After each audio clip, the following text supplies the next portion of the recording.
Good morning. I'm Dr. Greg Pizzi, psychologist, relationship therapist, and board certified sex therapist. Welcome to PizziPSYC. This is my 20th livecast on Tuesday, October 27th at 11 o'clock a.m. Eastern Daylight Time. Welcome. It's a pleasure to have you here as part of my weekly live cast, which I do here on my Facebook profile page at PizziPSYC, as well as later on published on YouTube at the same name of PizziPSYC as well. I also have a profile on Instagram and Twitter. Please follow me, like and subscribe my channel, as well as participate by asking any questions you may have, commenting below during the live cast, as well as in any of the publications that you may see following my live stream sessions. I am a psychologist. I'm licensed in the states of Florida and Michigan, and I also provide education, teaching, and coaching throughout the world. I provide services in both English and Spanish. I'm a clinical psychologist, and I'm also a trained forensic psychologist. And my specialty areas are working in the areas of relationships, sex therapy, and helping people increase their happiness both individually and in their relationships through increased connection and intimacy, both emotionally and physically. Today, we're going to be talking about ways that you can focus on your own happiness, your own emotional well-being and joy, even when your significant other is not a happy person. Or what can you do if you just don't like the person that you're with?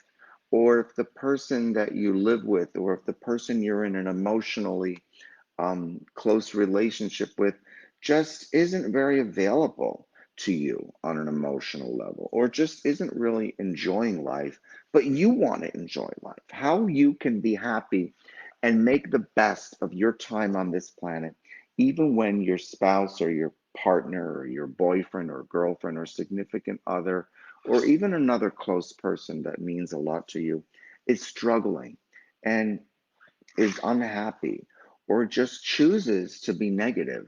This doesn't mean that you can't be a happy person and enjoy your life just because they don't want to or because they're not able to at this time. So, we're going to talk about what can I do if I don't like my partner or spouse. That's going to be our topic for today. I'm in the process of moving my studio, so hence I have a new background. I have moved, relocated my residence here in Miami, and I'm building a new studio. So thank you for bearing with me. I do not have my usual studio equipment. I don't have my usual background. I don't have my tools. I don't have my buttons, bells, and whistles. This is just a direct live stream on Facebook. So I do appreciate your patience and, of course, all your participation and support. Please like my page, share it with others that you think might find it helpful, and go to YouTube and subscribe. I really appreciate all of your support. So, we're going to talk today about how to kind of stay in your own lane vibrationally. In other words, don't let what's going on around you get to you. Don't let other people's lack of focus or inability to be happy affect your ability to be happy. This is super important. We're going to talk about how you can take care of yourself and not get pulled into the quicksand, the virtual quicksand, as I like to call it, when someone else is getting stuck, okay, emotionally or energetically or just unable to feel good. You don't have to suffer as well. You don't ever have to take on the feelings of someone else just because you love that person, okay? There's nothing wrong with being happy, even when the people that you love the most are suffering or depressed or not doing well. Because we have a common belief in our society that there's only a certain amount of there's this underlying feeling there's only a certain amount of abundance or happiness or wealth to go around. And if I'm doing well, then someone else must not be doing well. That if I'm wealthy, if I have everything that I need and want, then I must be taking it away from somebody else. Life does not work that way. That's not the way the universe is. That's not the way the life works. Um, it's something that we have made up in our minds as human beings, and it really limits us and prevents us from being happy and being who we are, being the potential of everything that we can be as people on this planet.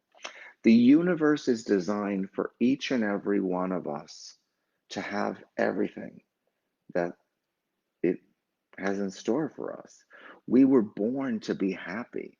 We were born to feel good. We were born to be joyous and to enjoy the fruits of this beautiful planet that we live on. I mean, look around us. Look at this amazing place that we were born onto. Do you really think we were born here to suffer? I mean, there's water, there's land, there's air, there's oxygen, there's fire, there's water. I already said that. There's mountains, there's valleys, there's streams, there's rivers, there's trees, there's flowers, there's beautiful animals, there's deliciously amazing weather. We have the most, delicious foods and plants and animals and flavors and colors and sensations on this planet that is rotating and revolving and going around this spacious Milky Way that we're in. And do you really think that we're here just for no reason? I believe that we are here to be happy, to be joyous, to be free, and to do everything we want, to have everything we want, and to become the full potential of who we are as people, as human beings, to connecting with one another and having a darn good time doing it. That is my belief. That's my philosophy, that we don't have to suffer for a minute if we don't want to. There's no benefit in suffering. There's no benefit in doing without. There's no benefit in sacrificing. These are all constructs that human beings have built up and developed in our minds over time, based on different fears and different events that have happened that have been taken the wrong way. So I really believe that all adversity, all illness, all difficulty, all challenges can be used for good. They help us grow. We need to focus on the benefits and learning experiences and everything that happens to us and be grateful for them, because only by being grateful do we bring more of what we want to us in this life. So, welcome again. I'm Dr. Gregg Pizzi, psychologist, relationship therapist, and sex therapist here in Miami, and I'm speaking to you live. It's 11:10 a.m. on Tuesday, October 27th, 2020. Okay. As I said earlier, this is my 20th live stream now that I've been doing on Tuesday mornings. Please join in every week. We have new topics going on. Today we're going to talk about what can you do if you just don't like the person you're with. What can you do if you don't like your boyfriend or your girlfriend? You're just not really just feeling it. You just maybe not happy. They're just not giving you what you want. They're not turning out to be that person that you thought they were. So, what can you do? Okay, so number one, we bring our own energy to the table. Okay, what we think about and what we're focused on in our minds is what we bring to our lives. And it's also what we bring to the table that other people join us at, okay? Other people bring their energy to our table and we bring our energy to theirs. We can't completely control the energy of others and what they give us. However, we are able to handle our own energy.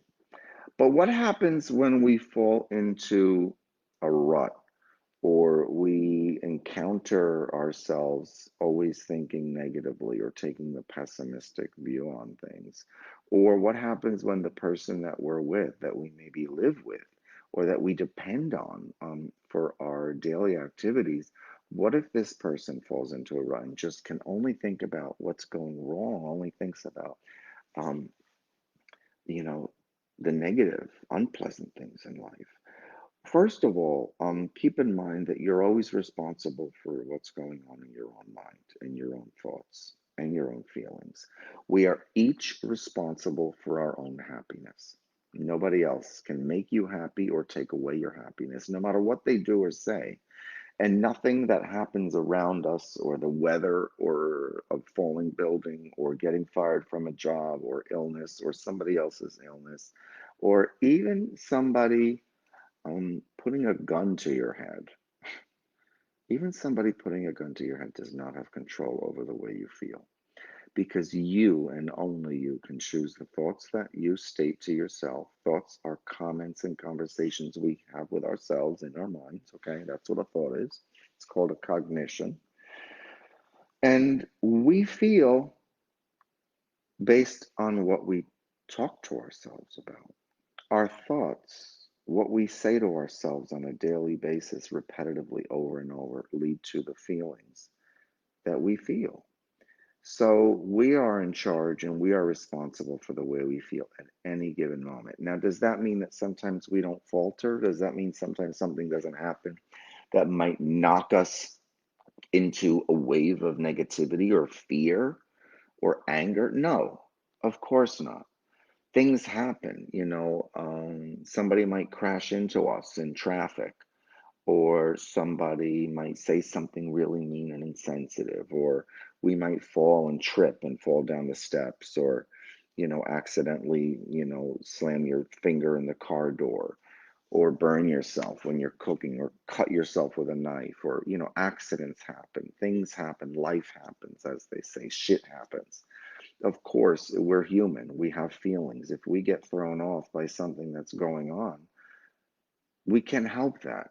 We're human. We have emotions, but what we can control are the thoughts that we have about what's going on. Okay, what we tell ourselves about the things that happen, to us and around us. So if somebody crashes into me on the street, I could, it's understandable. I'm probably going to be scared at first, or maybe worried, maybe a little pissed or angry if I feel that they were doing something they shouldn't have done, or if it was if it was in their control and they were just being careless and I was just being innocent, an innocent bystander, and I'm a victim. If I tell myself these things, I could really get into a really bad place. But once it happens and I get over the initial shock of it, I have the total control over what story I tell about it. I can tell a story of, oh, well, this careless asshole knocked into me and ruined my whole day and destroyed my car. And now I got to pay all this money. And now I got to, deal with this or deal with that. And now I got to have a bad day. And now I can't go to work. And now I'm pissed. And now I'm a victim. I could do that. Or I could tell myself, it's just my car, or it's just my motorcycle. I'm healthy. I'm okay. Maybe this person is having a really bad week or a really bad day, or maybe they're thinking about something that's really scary to them. Thank you, Kim. Good morning. Wonderful to see you here. Tell me about how you have dealt with this, Kim, as well. How do you deal with focusing on your own experience and your own thoughts and feelings? How do you take responsibility for your own happiness? I'd love to hear it, what you guys do.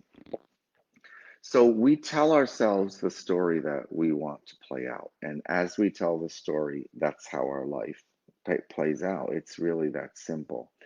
When the person that you're with, say your spouse or your partner, that the person that you love is there and they are maybe going into a negative place, or they want to be the victim, or they want to talk about everything that's going wrong, don't fight it. Okay, don't fight them on it. Don't argue with it. Don't start to tell them they're wrong. Just whenever somebody is going into a negative place, what you can do is just gently shift your focus away from it. okay? When you have somebody that's in a bad, negative place and they're spewing venom and they're just nasty and they're just miserable, just, don't shut them down. Don't fight it or invest your energy in it. Just gently but slowly and compassionately look away. Let it go. Let them say what they have to say. Let them do it. Don't judge it. Just let it be and find the first next thing that you can find that makes you feel even a little bit better. Okay? Anything that makes you feel a little bit better than what they're talking about or what they're doing, go to that. Okay? So, if somebody that you're with is talking about, um, how, the weather is really getting them down, or, they just really are having a bad day, you can just let them talk and just shift your focus away. And then immediately, as soon as you get a chance, just start to talk about something of a different topic, a topic that feels good, something that doesn't feel yucky or nasty. And then when you bring your positive energy around, it's going to be contagious. Eventually, they're going to fall off of their negativity and take on yours, because yours is going to be stronger. Positive energy is always stronger than negative energy, and people want to be around positive energy. It's more attractive, it's easier to build, and it's what we all want, is to be happy. So if you can stick to being happy and being positive, eventually people will be drawn to that. The mistake is to get caught up in the other person's victimization. That's what the last thing we want to do. So you can stand at the edge of your loved one's suffering. Like, picture they're in the quicksand, they're in this little circle of quicksand, and picture that they're falling in, they're down in it, they're trying to get you to come in with them, they're trying to get you into their misery, because misery loves company. They're not able to get out of it, they're miserable. You don't have to jump in there with them and say, "Oh, I love you so much, so I'm going to jump in there and be miserable with you. I'm going to suffer with you." No, that doesn't help them. It doesn't help you. And what they need at that point is to see the example of someone who's being strong, of someone who's able to bring that happy energy to the situation. So you could stand on the edge. You don't have to stick your hand out. You don't have to you don't have to jump in or stick your hand out, because then you might fall in, right? If you stick your hand out into their quicksand, figuratively, then you might get pulled in and fall in. You don't want to do that. So the last thing you need to do is to be unhappy. You can stand at the edge without sticking your limbs in there and just gently support them. You can, offer words of support, advice, but then eventually you've got to take care of yourself. You've got to turn away from them. You can't stick around there. Once you see that they're in and they ain't coming out, you got to turn around. You got to go back to camp. I mean, you got to go back and take care of yourself, and they will come out of it when they need to or want to, or maybe not. But either way, you never need to be suffering because the person that you love is suffering. And it doesn't mean you don't love them. It doesn't mean you're cold and insensitive to be happy when someone else is not. Because in the end, as I said earlier, we are all responsible for our own happiness. There's nothing wrong with making yourself happy and putting your happiness first. Please submit your comments and questions below. I'd like to hear if you agree with any of this, if you have any questions, as well as your own stories and experiences with how do you manage your own happiness when someone that you really care about is suffering or going through a hard time. This, my friends, is the law of attraction. We attract to us that which we focus our attention on. You want to focus your attention on that which makes you happy, that for which you feel grateful, that which brings you joy, that which you love, the people you love. The more you focus your time and energy in what you enjoy and what makes you fulfilled, the more you will attract that into your life, and you will build up your abundance quickly, with momentum, and it will just keep flowing from there. We don't have to feel bad or guilty for being happy, for having abundance, and for feeling joy. That's why we are born into this universe. And in my opinion, that's what it's all about.